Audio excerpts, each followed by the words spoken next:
el Papa Francisco, un aluvión de gracia para toda la Iglesia y también para la humanidad, tiene algunas ideas que repite una y otra vez.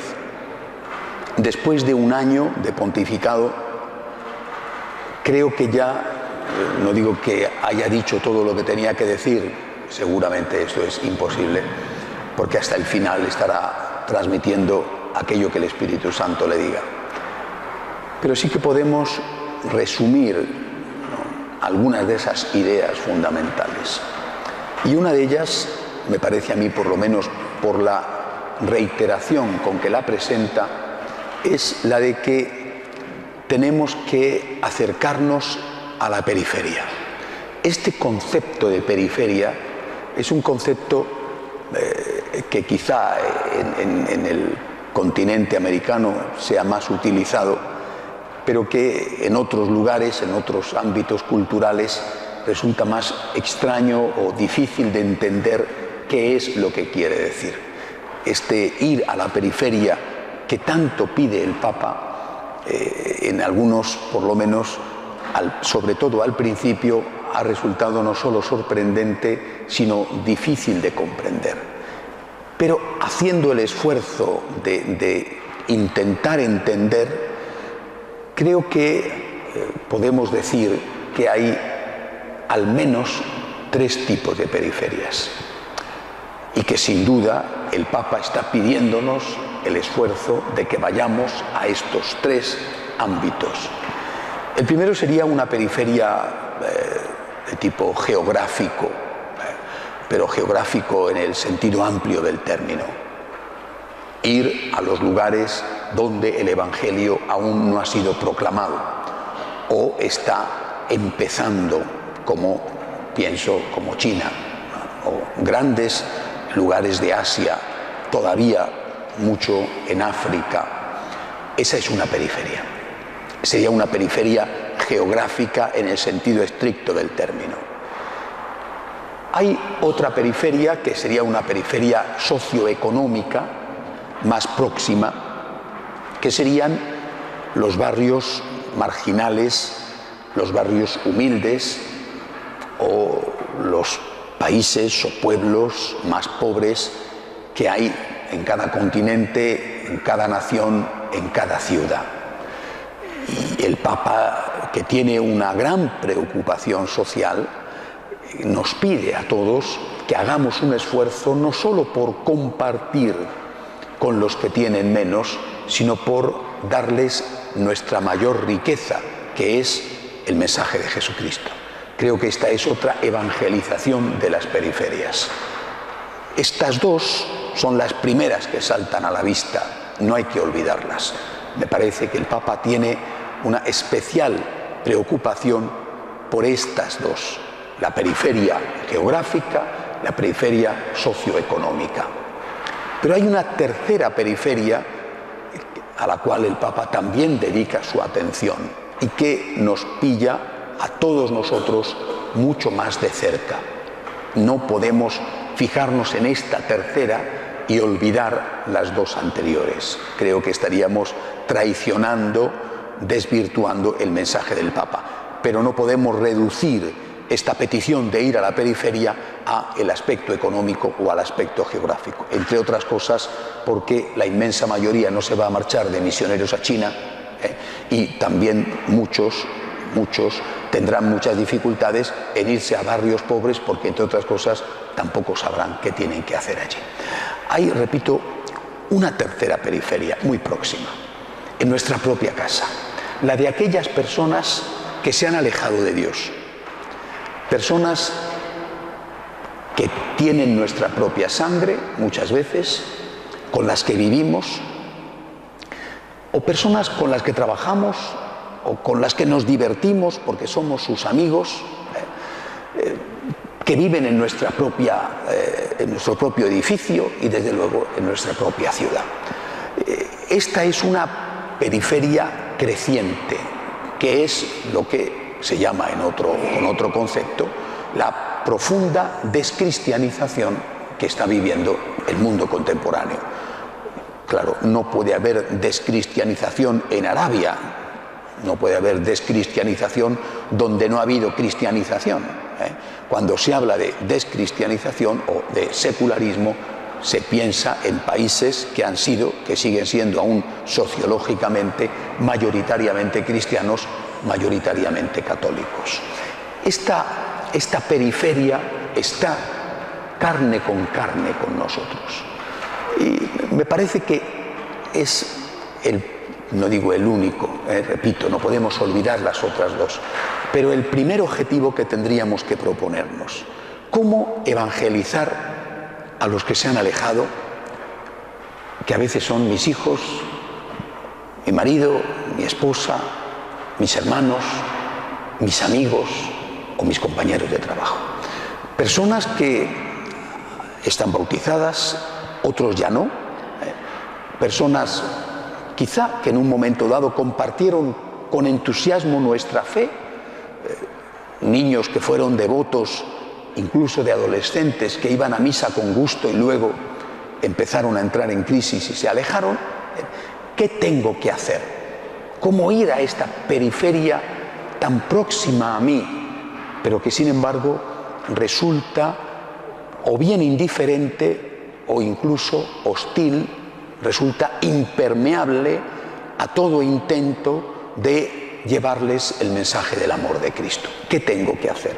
Quisiera en esta meditación y en la de mañana dar algunas ideas, hacer una aproximación al problema para ver en lo concreto qué podemos hacer. Y partiendo de una cita de Ortega y Gasset, uno de los grandes pensadores españoles del siglo XX, él decía, en una época muy difícil para España, decía: lo que nos pasa es que no sabemos lo que nos pasa. Es decir, soy de los que piensan, como el filósofo, que nada mejor que empezar con un buen diagnóstico. Para encontrar la terapia hay que acertar en cuál es la enfermedad. Si te equivocas en el diagnóstico, la terapia incluso puede ser contraproducente. ¿Qué es lo que nos pasa? O dicho de otra forma, ¿cómo hemos podido llegar aquí? ¿Cómo hemos podido llegar a esto? No es un problema de tu familia, no es un problema de tu ciudad, no es un problema de tu país, es un problema global. Tendrá matices ciertamente distintos según las familias, según los países, pero es un problema global. Estamos ante una crisis global que más o menos en este momento afecta a toda la Iglesia.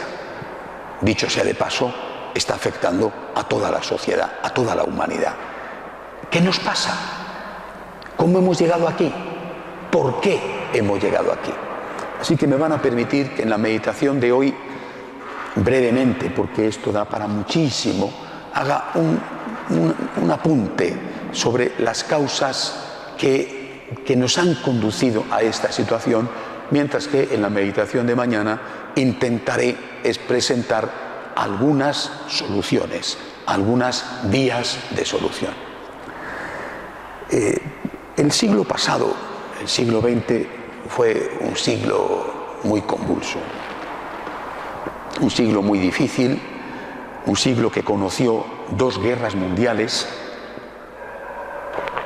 y que conoció muchas revoluciones, no solamente de tipo político, golpes de Estado, sino también revoluciones más profundas que estaban muchas veces en la raíz de esas guerras o de esas revoluciones de tipo ideológico.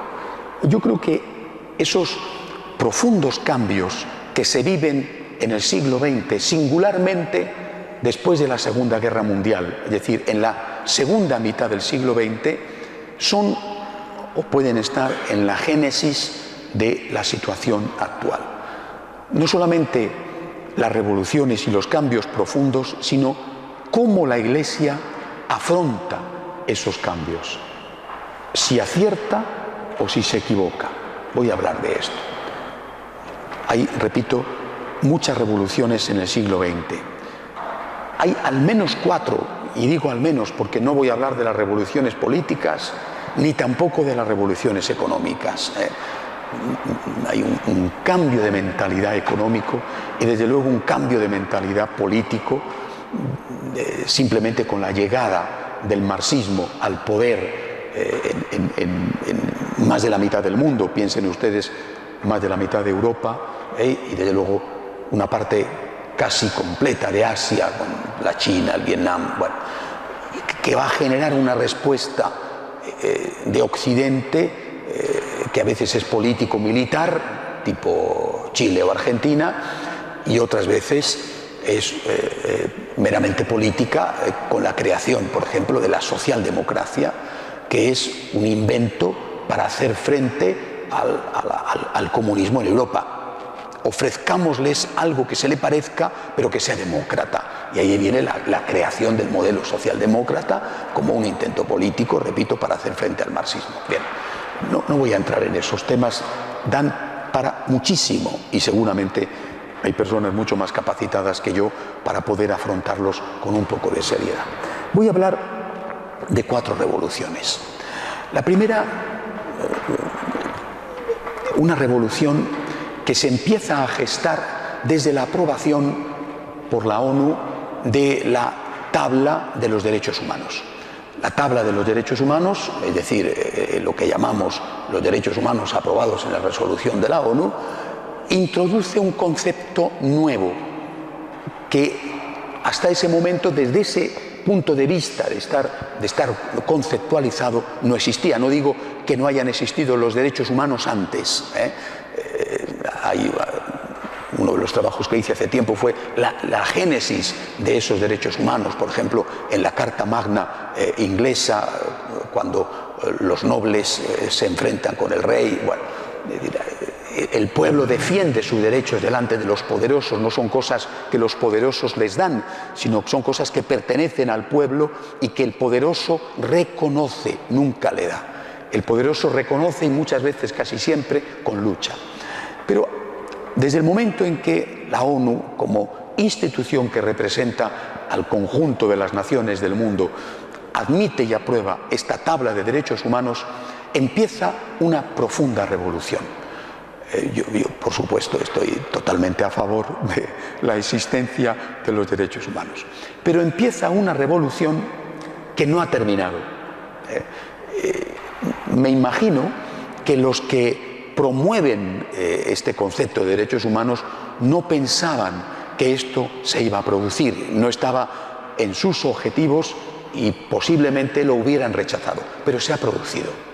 Esta revolución va en 2 sentidos. Por un lado, la transformación de todo deseo en un derecho.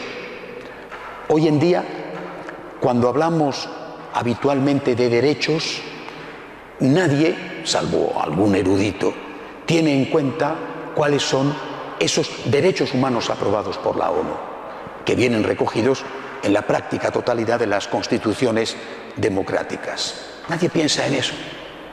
Cuando hablamos de derechos, hablamos de cosas que no están recogidas ahí, algunas sí, derecho a la libertad de expresión, derecho a la libertad religiosa, bueno, pero no hablamos de esas cosas. Normalmente están en la práctica asumidas en los países democráticos, no en otros. Hablamos de otras cosas que damos por supuesto que son derechos, que no están recogidas en esas tablas, que incluso pueden tener elementos francamente negativos, como el caso del aborto, que ya es presentado como un derecho, no está ahí recogido y tiene elementos negativos porque va ligado a la supresión de la vida de un ser humano inocente. Pero no fijándome exclusivamente en el aborto, se ha producido un deslizamiento del concepto de derecho al concepto de deseo entendido como derecho. Esto es una profundísima revolución. Todo lo que yo deseo no lo veo como tal.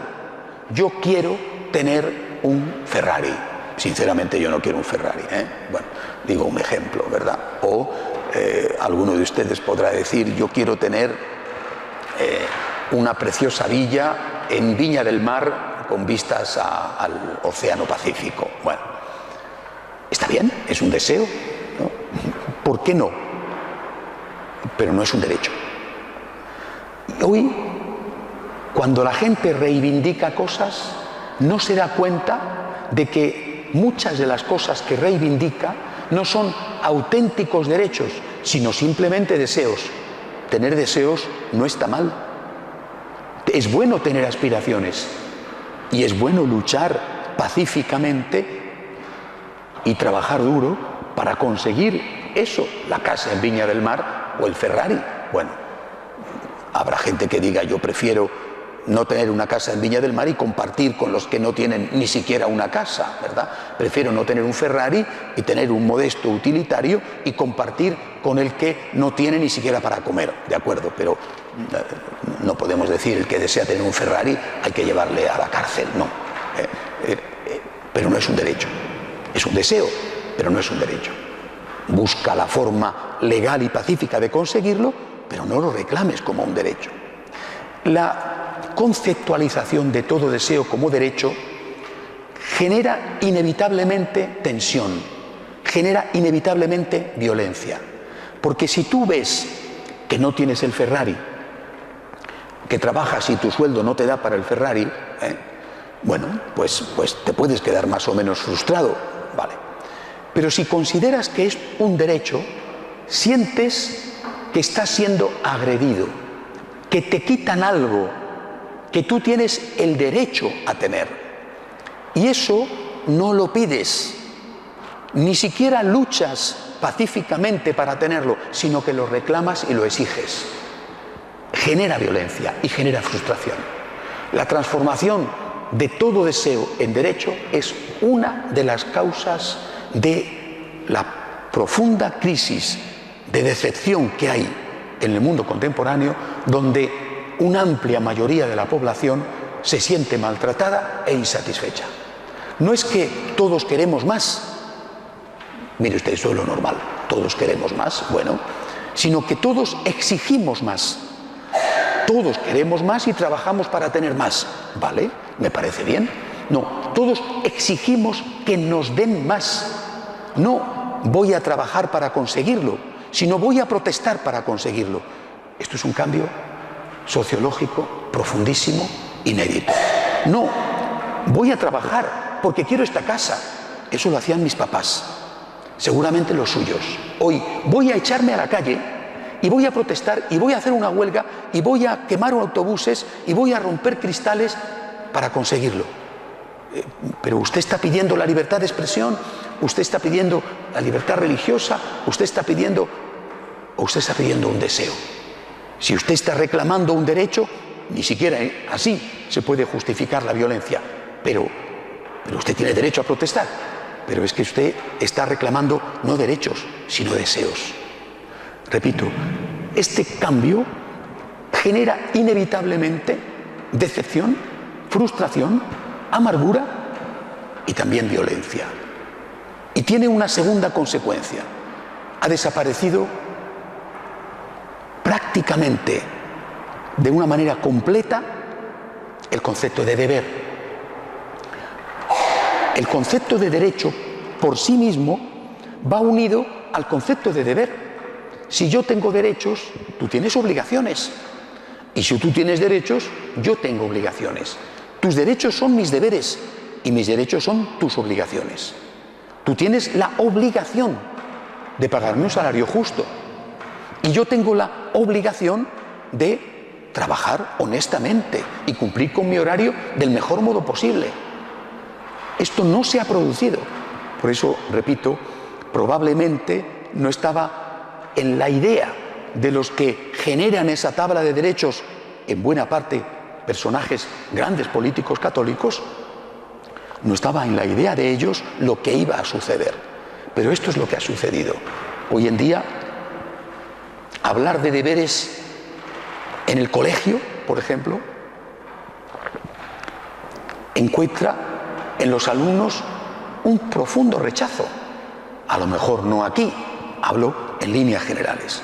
Hablar de deberes en el hogar sucede lo mismo.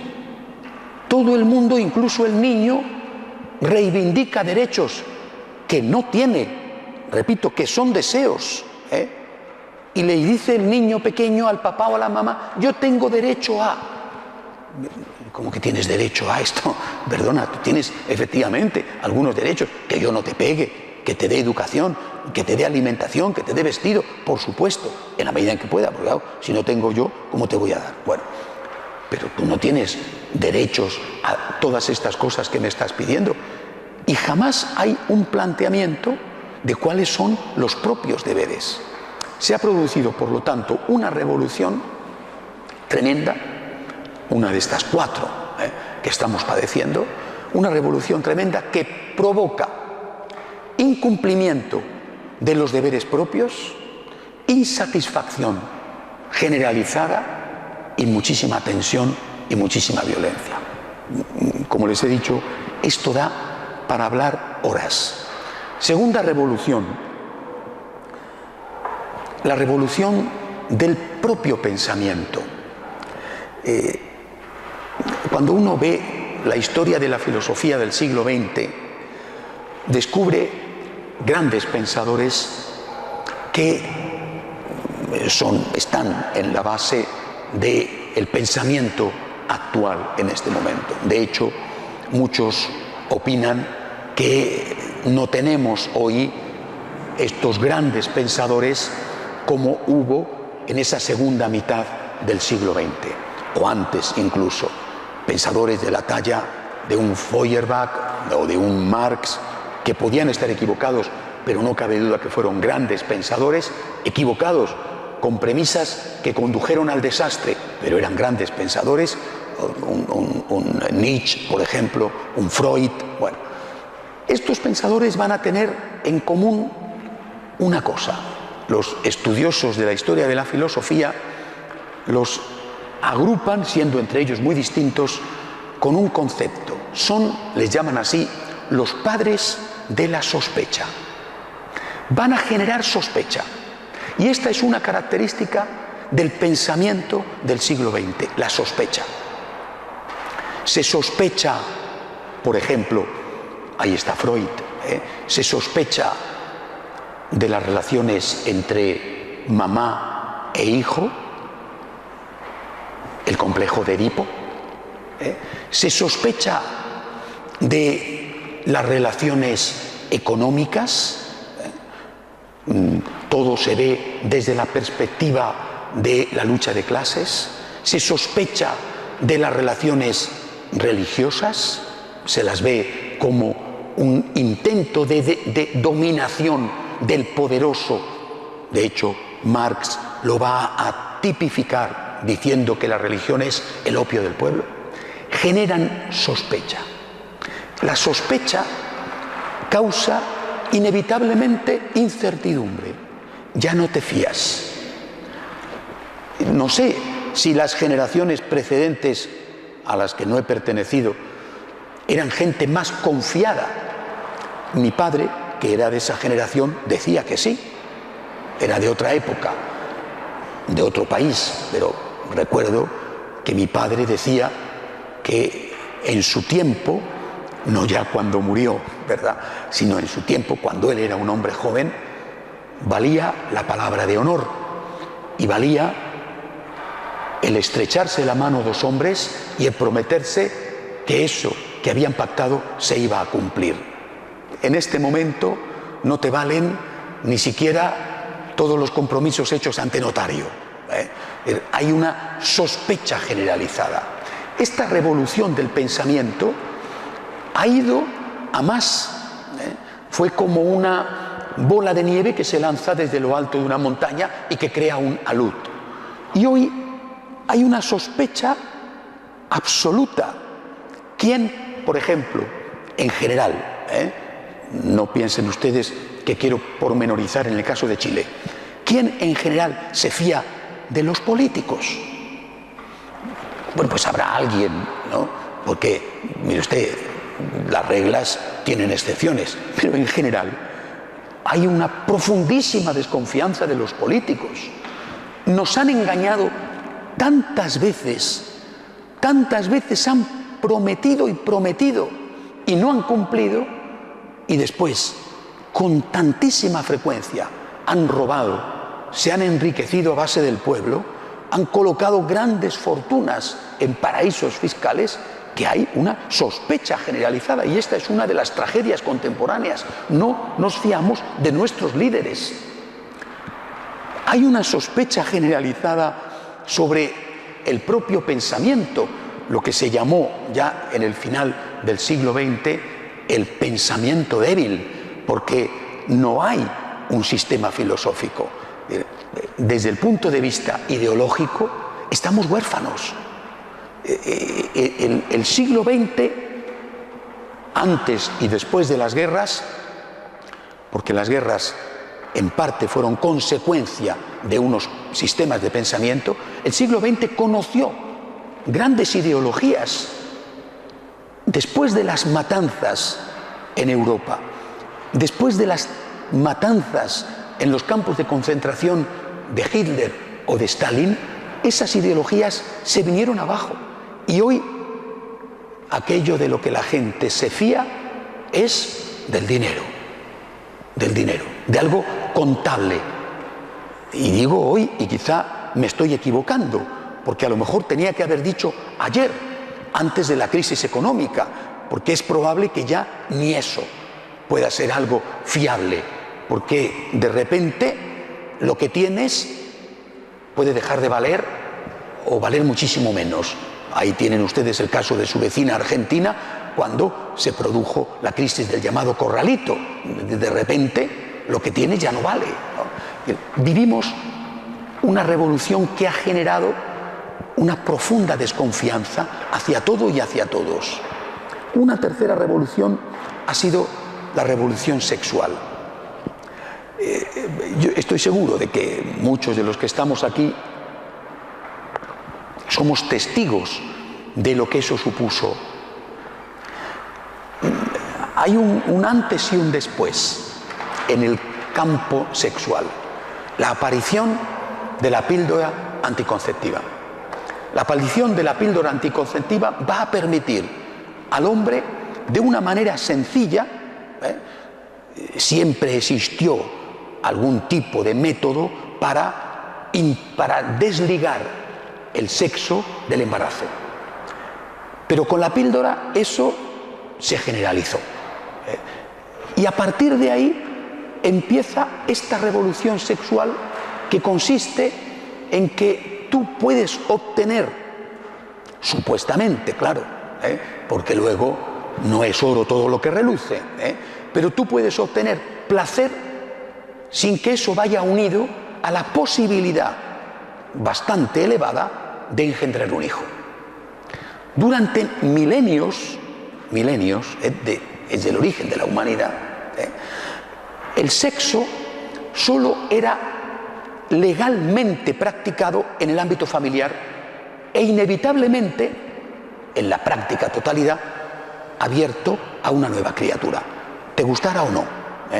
Te gustara o no, si querías tener sexo con tu esposa o con tu marido, tenías que correr el riesgo de un embarazo. Digo, te gustara, porque a lo mejor querías tener un hijo más, pero aunque no lo quisieras, bueno, sí, siempre ha habido métodos, digamos, rudimentarios, pero bueno, naturalmente yo no los voy a enumerar. Les advierto que soy licenciado en biología y especializado en ingeniería genética, es decir, he tenido que estudiar y explicar estas cosas. No digo que me las sepa todas, pero desde luego las que he tenido que estudiar y explicar.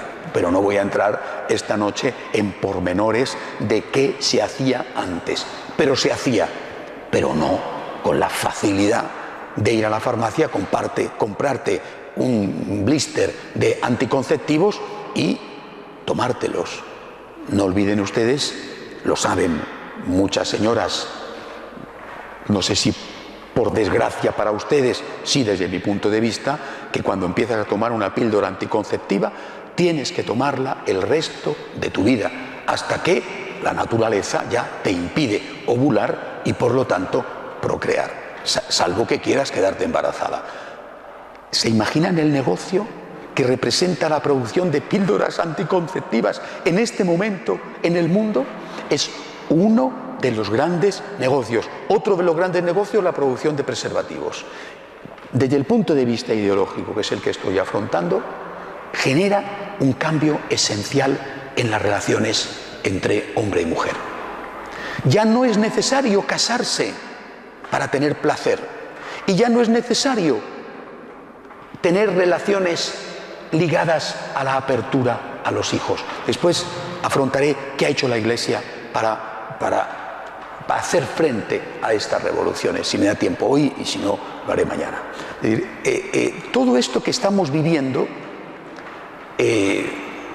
por ejemplo, las parejas tienen relaciones sexuales antes del matrimonio de una forma normal, es decir, habitual. Esto era impensable hace unos años, no muchos años. Repito, muchos de nosotros hemos vivido, hemos visto el cambio. El hecho de que una pareja pueda decidir cuántos hijos quiere tener y que esto sea posible, esto también era impensable antes. Claro que no es matemática pura y que siempre hay el sistema que te falla, ¿verdad? Y te viene el niño no deseado y tú lo aceptas y no le matas, pero se lleva 15 años con su hermanito anterior, Bueno, viene, pero estas son las excepciones. Hoy muchas parejas establecen un control de la natalidad y con más o menos éxito lo llevan a cabo, incluso teniendo relaciones sexuales habituales dentro o fuera del matrimonio, es decir, casados o no casados, no tienen hijos y a lo mejor no van a tener hijos nunca, sin que eso les haya supuesto la abstinencia sexual. Esta es una revolución profundísima que influye totalmente en el concepto de familia. Toda la crisis de familia que estamos viviendo tiene en parte, no digo completamente, pero en parte aquí su génesis. Cuando antes al muchacho que quería tener relaciones porque se lo pedía su cuerpo, le decían, y se lo decía la propia novia, nosotros muy bien, pero pasando por la sacristía, pasando por la sacristía. Esta es una frase de una española, Eugenia de Montijo, de la cual se enamoró un emperador francés, Napoleón III. Era un casquivano mujeriego que se ve que tenía mucho éxito con las francesas, hasta que llegó y se enamoró de una española y le preguntó en una fiesta en París, señora o señorita, ¿por dónde se va a su dormitorio? Y ella le contestó, señor emperador, por la sacristía. Y se casó con ella, porque no aceptó lo que las demás aceptaban. ¿Por dónde se va a su dormitorio, señor emperador? Por la sacristía. Le dejó clarísimo que con ella no iba a tener nada si no estaban casados. Esto no era solo una cosa de hace un siglo, esto lo hemos visto hace relativamente poco. Hoy en día, no digo que no existan, gracias a Dios existen, pero son una minoría. Encontrar una muchacha que ha ido virgen al matrimonio o un muchacho que ha ido virgen al matrimonio es hoy, por desgracia, una excepción. Repito, los cambios que estamos viviendo en el ámbito de familia, la legalización de considerar a las uniones homosexuales como familias, etcétera, tienen en este punto su origen. No solo esto, pero aquí hay una de las causas fundamentales. Cuarta revolución, una revolución profundísima, que es la revolución del relativismo. Todo esto que he dicho necesitaba otra cosa.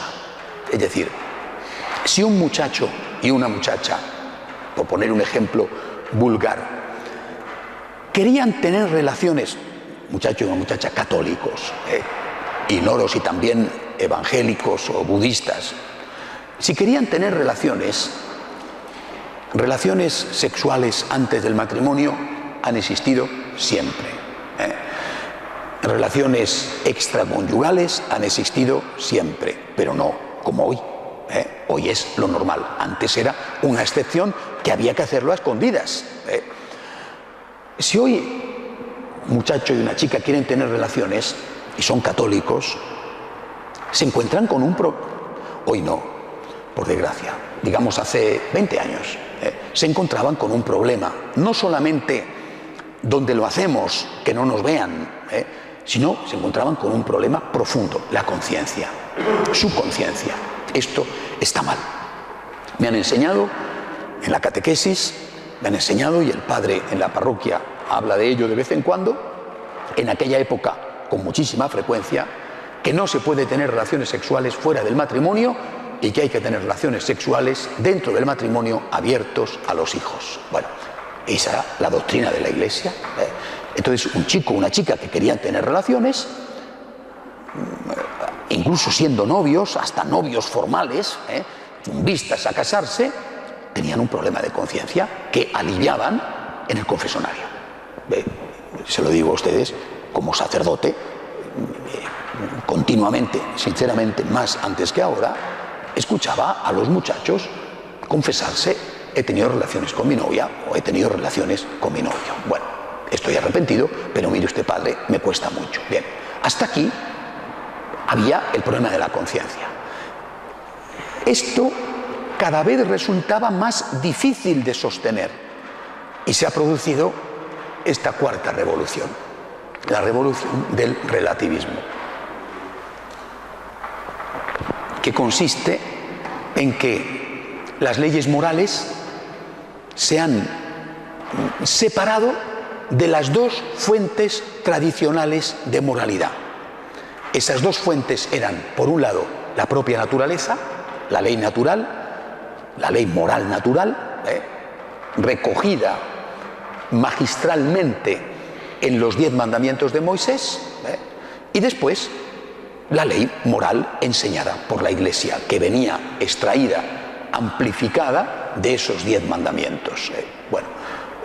Había unas fuentes de ética objetivos, es decir, eran unos mandamientos objetivos, no subjetivos, unas fuentes que no admitían excepciones.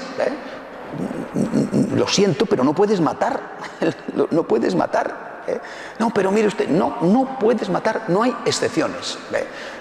En algún caso quizás sí, la Iglesia permitía robar para comer, siempre lo permitió, robar para comer, te estás muriendo de hambre, puedes tomar una manzana o puedes... bueno, pero la ley moral natural, recogida en los 10 mandamientos, no admitía excepciones. El relativismo, la revolución del relativismo, rompe la relación entre la conciencia personal y las fuentes objetivas de moralidad. Ya no es bueno lo que enseña la Iglesia, basado, como digo, en muchos casos en la propia naturaleza. Ahora es bueno lo que a mí me parece que es bueno. Este es un cambio profundísimo, con unas consecuencias que son las que estamos viviendo, porque después del relativismo se produjo un nuevo paso, un nuevo deslizamiento hacia abajo, que es la dictadura del relativismo. Ya no es, oye, yo hago esto, no te metas en mi vida, déjame que yo decido por mí mismo lo que es bueno y lo que es malo. Ahora es, si tú dices que esto es malo, yo voy contra ti. O sea, primero fue, oye, si tú dices que esto es malo, allá tú, para mí es bueno. Ahora es, si tú dices que esto es malo, voy contra ti. La dictadura del relativismo que magistralmente el Papa Benedicto enuncia y dice que es lo que estamos viviendo. Yo tengo que terminar aquí porque llevo ya casi 3/4 de hora. Este es uno de mis, no de mis mayores defectos, si fuera este uno de mis mayores defectos, pero este desde luego es uno de mis defectos, que es que me cuesta muchísimo hablar poco, así tengo la garganta como la tengo. Espero que esto les haya resultado interesante y que sea solo un aperitivo para lo que vendrá mañana. Mañana, si Dios quiere, nos vemos, seguimos profundizando en esto. ¿Qué respuesta ha dado la Iglesia? Primera respuesta, el Concilio Vaticano II. Segunda respuesta, Juan Pablo II y Benedicto XVI. Tercera respuesta, el Papa Francisco, que estamos empezando con él. Y después, la espiritualidad del agradecimiento. Es decir, una revolución sin hacer, que es la revolución que hace falta para hacer frente a estas revoluciones. Meditaremos sobre esto mañana. Ahora terminamos con una oración.